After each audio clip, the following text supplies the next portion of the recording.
जय हिंद दोस्तों, स्वागत है आपका अपने चैनल बीच कुछ में। दोस्तों आज हम लेकर आ चुके हैं आपके लिए मोलालिटी यानी कि मोललता। जी हाँ दोस्तों, मोललता आज हम एकदम सिंपल भाषा में समझने वाले हैं, देसी भाषा में समझने वाले हैं। मोललता होता क्या है। और दोस्तों मोललता से आपके एग्जाम में 2 नंबर 4 नंबर क्वेश्चन एकदम बनते हैं।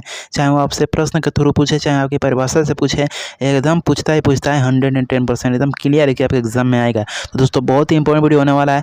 आज के इस वीडियो में हम आपको प्रश्न भी बताएंगे कि मोललता से संबंधित प्रश्न क्या होते हैं और उसकी परिभाषा और सब कुछ एकदम बताने वाले हैं क्लियर एकदम कॉन्सेप्ट के साथ। चलिए दोस्तों आज के सिंपल वीडियो जल्दी से शुरू करते हैं। सबसे पहले मोललता आखिर होता क्या है मेरे भाई। मोललता अगर आप पढ़ रहे हो तो आपको जानना जरूरी होगा कि मोललता आखिर होता क्या है। मोललता आखिर होता क्या है, मोललता किसे कहते हैं। तो मोललता क्या परिभाषा यहाँ पे सिंपल से पहले बात देख लीजिए। मोललता की परिभाषा क्या होती है। 1 किलोग्राम विलायक में उपस्थित विलेय के मोलों की संख्या को मोललता कहते हैं। क्या बोल रहा है कि 1 केजी आपका विलायक रहेगा, उसमें आपका उपस्थित रहेगा विलेय। उसमें आपका क्या उपस्थित रहेगा, उसमें आपका विलेय उपस्थित रहेगा। और जो विलेय उपस्थित रहेगा उसके जो मोलों की संख्या होगी मेरे भाई, वही आपकी मोललता के बराबर होगी, वही आपकी मोललता के बराबर होगी। आपको यहाँ पे फॉर्मूला भी दिख रहा है, यहाँ पे आपको फॉर्मूला भी दे दिया है। इसका फॉर्मूला दे दिया है मोललता बराबर, जिसे स्मॉल एम से दर्शाते हैं, स्मॉल एम से मोललता को दर्शाते हैं।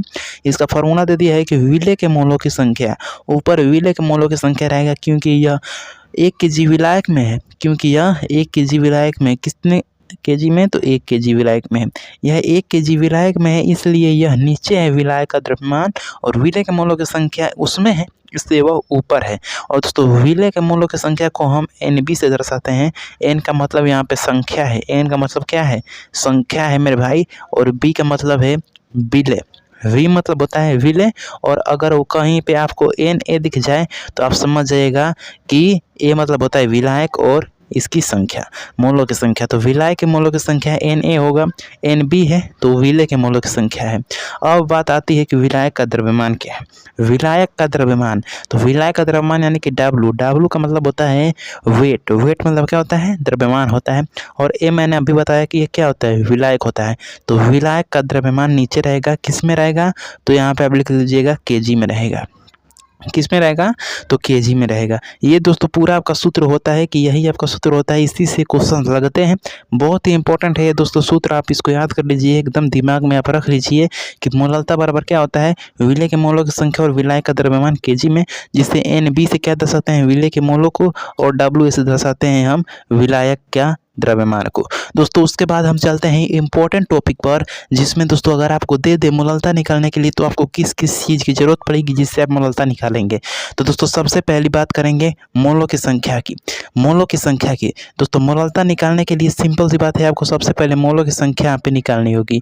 मोललता निकालने के लिए क्या निकालनी होगी मेरे भाई, आपकी मोलों की संख्या आपको निकालनी होगी। मोललता के लिए मोलों की संख्या आपकी जरूरी होती है। तो मोलों की संख्या पर फार्मूला होता है विलेय का द्रव्यमान। अगर क्वेश्चन कोई दिया है तो उसमें आपको विलेय का द्रव्यमान भी दिया होगा, तो विलेय का द्रव्यमान आपका ऊपर रहेगा। और विलेय का मोलर द्रव्यमान को M से दर्शाते हैं। M मतलब मोलर मास होता है, तो सिंपल सा आगे का M ले लेंगे तो आपका मोलर हो जाएगा, M हो जाएगा। और A है, A मतलब कि विलेय का मोलर द्रव्यमान, विलेय का मोलर द्रव्यमान। तो यहाँ पे A नहीं रहेगा मेरे भाई, यहाँ पे B रहेगा, क्योंकि विलेय का ले रहे हैं ना तो B रहेगा। यहाँ पे गलत, यहाँ पे प्रिंट हो गया, A नहीं रहेगा, वहाँ पे B रहेगा, MB रहेगा। और ऊपर WB यानी कि विलेय का द्रव्यमान रहेगा। अब नीचे आपको एक चीज़ दिख रही होगी, मोलर द्रव्यमान क्या होता है। यहाँ पर नीचे आपको एक चीज़ दिख रही है, मोलर द्रव्यमान क्या है, इसी को मोलर मास कहते हैं, MM जिसे दर्शाया जाता है। अब ये क्या है, इसकी परिभाषा क्या है कि किसी पदार्थ का 1 मोल का ग्राम में द्रव्यमान मोलर द्रव्यमान कहलाता है। इसका मात्रक होता है ग्राम प्रति मोल। अब इसको समझिए, जैसे मान लीजिए मेरे पास कार्बन है, तो कार्बन का द्रव्यमान कितना होता है, 12 होता है। कार्बन का द्रव्यमान कितना होता है, 12 होता है। 12 यानी कि अणु भर आपका 12 होता है। लेकिन अगर आपका मोलर द्रव्यमान पूछे अगर कार्बन का, तो सिंपल सी बात है, यहाँ पे आप ग्राम प्रति मोल यहाँ पे सिंपल सी बस लगा देंगे, आपका मोलर द्रव्यमान हो जाएगा। ठीक है, तो इतना ही सेव करना होता है आपका मोलर द्रव्यमान के लिए। जैसे अगर यहाँ पे पूछे, यहाँ पे एक और यहाँ पे एग्जाम्पल मैं लिया हूँ, यहाँ पे बोला है कि ऑक्सीजन का मोलर द्रव्यमान आप बताइए। तो ऑक्सीजन का मोलर द्रव्यमान यानी कि O2 का आपको मोलर द्रव्यमान बताना है। तो एक ऑक्सीजन का मोलर द्रव्यमान होता है 16 और एक का हो जाएगा 16, यानी कि 32 सबका हो जाएगा। मोलर द्रव्यमान पूछा है तो मोल द्रव्यमान का मात्रक होता है ग्राम प्रति मोल, तो यहाँ पे ग्राम प्रति मोल आप लिख देंगे। ये हो जाएगा आपका पूरा कॉन्सेप्ट, ये हो जाएगा आपका पूरा मोलर द्रव्यमान। उसके बाद से दोस्तों सबसे इंपॉर्टेंट यहाँ पे बात आती है यहाँ पे क्वेश्चंस करने की, क्योंकि यहाँ से दोस्तों 2 नंबर का एकदम 110% क्वेश्चन यहाँ पे गारंटी के साथ है कि यहाँ से आपको मिलेगा। 2 नंबर के क्वेश्चन या तो परिभाषा से पूछे या फिर क्वेश्चन से पूछे, 100% क्लियर है कि एकदम पूछेगा ही पूछेगा। क्वेश्चन देखिए, इसको कैसे करना है एकदम बहुत ही बढ़िया तरीके से बताने वाला है। पहले दिया है कि 400 ग्राम जल में घुली हुई 40 ग्राम सोडियम हाइड्रोक्साइड NaOH का मोललता ज्ञात कीजिए। मेरे भाई इसको ध्यान से पढ़िए, 400 ग्राम जल में घुली हुई है, 400 ग्राम जल में घुली, यानी कि यह विलायक हो जाएगा। यहाँ पे जो H2O है मेरे भाई, यहाँ पे H2O जो है वो आपका विलायक हो जाएगा। क्या हो जाएगा? H2 आपका विलायक हो जाएगा। H2 आपका क्या हो जाएगा? विलायक हो जाएगा। और यहाँ पे 40 ग्राम सोडियम हाइड्रोक्साइड जो NaOH है ये आपका विलेय हो जाएगा, यानी कि सिंपल सी बात है, मैं W इसको B लिख दे रहा हूँ, विलेय हो जाएगा। और दोस्तों अगर आपको विलेय और विलायक पता चल गया तो मेरे भाई मोललता का फॉर्मूला होता है M बराबर ऊपर होता है विलेय के मोलों की संख्या और नीचे विलायक का द्रव्यमान होता है केजी में। यहाँ पे 400 ग्राम है तो आप 400 ग्राम को अगर आप 1000 से भाग कर देते हैं तो मेरे भाई उसका द्रव्यमान आपको केजी में दिख जाएगा। सिंपल सी बात है, यहाँ पर एक चीज़ हमको निकालनी पड़ेगी, विलेय के मोल अंश। विलेय के मोलों की संख्या निकालने के लिए क्या फॉर्मूला मैंने पीछे बताया था। तो मोलों की संख्या निकालने के लिए आपको विलेय का द्रव्यमान लेना है। विलेय का द्रव्यमान है 40, उसके नीचे इसका मोलर द्रव्यमान, इस सूत्र का मोलर द्रव्यमान, क्योंकि ये विलेय ही है तो विलेय का हमको मोलर द्रव्यमान निकालना है। तो विलेय का दोस्तों मोलर द्रव्यमान कितना हो जाएगा? तो सोडियम का होता है 23, ऑक्सीजन का होता है 16 और हाइड्रोजन का होता है 1। तो फिर भाई यहाँ पे 23, 16 और 1 यहाँ पे जोड़ लेंगे, आपका 40 आ जाएगा और 40 से 40 कट जाएगा मेरे भाई, आंसर आपका 1 मोल आ जाएगा। 1 मोल आपका राइट आंसर हो जाएगा। तो मोलों की संख्या, विलेय के मोलों की संख्या मेरे भाई आ गई है 1 और यहाँ पे 400 ग्राम है, इसको केजी बदलिए तो 0.4 हो जाएगा और 0.4 से अगर आप 1 में भाग देते हैं तो आपका करेक्ट आंसर क्या आएगा? यहाँ पे 10 कर लीजिए, नीचे 4 कर लीजिए और 10/4 आपका राइट आंसर हो जाएगा। इसको अब यहाँ पे भाग करेंगे बढ़िया से तो आपका क्या आ जाएगा? 5/2 आ जाएगा।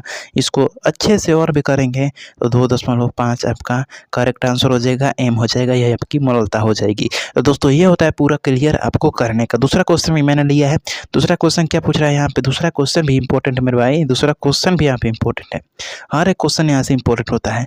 1000 ग्राम जल में घुली हुई, यहाँ पे एक कॉन्सेप्ट लगेगा, आपको पता होना चाहिए कि 1 केजी में कितने ग्राम होते हैं।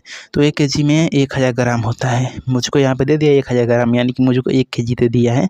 विलायक का द्रव्यमान 98 ग्राम, इसमें हाइड्रोजन सल्फेट भी घुला हुआ है, 98 ग्राम हाइड्रोजन सल्फेट। अगर आप हाइड्रोजन सल्फेट का निकालेंगे मोलर द्रव्यमान तो हाइड्रोजन सल्फेट का मोलर द्रव्यमान आएगा 98 और 98 ग्राम है तो बटा में 98/98 यानी कि इसका भी 1 आ जाएगा। अगर आप इसका मोललता निकालेंगे तो मोललता का फार्मूला मैंने बताया था कि विलेय के मोलों की संख्या मैंने भाई यहाँ पे 1 आया है, 98 बटा में इसका 98 क्या आ गया? 1 आ गया है और इसका दोस्तों 1000 ग्राम है, यानी कि सिंपल सी बात है 1 केजी है। कितना है? 1 केजी है तो 1 बटा में 1 यानी कि 1 मोल आपका मोललता आ गया।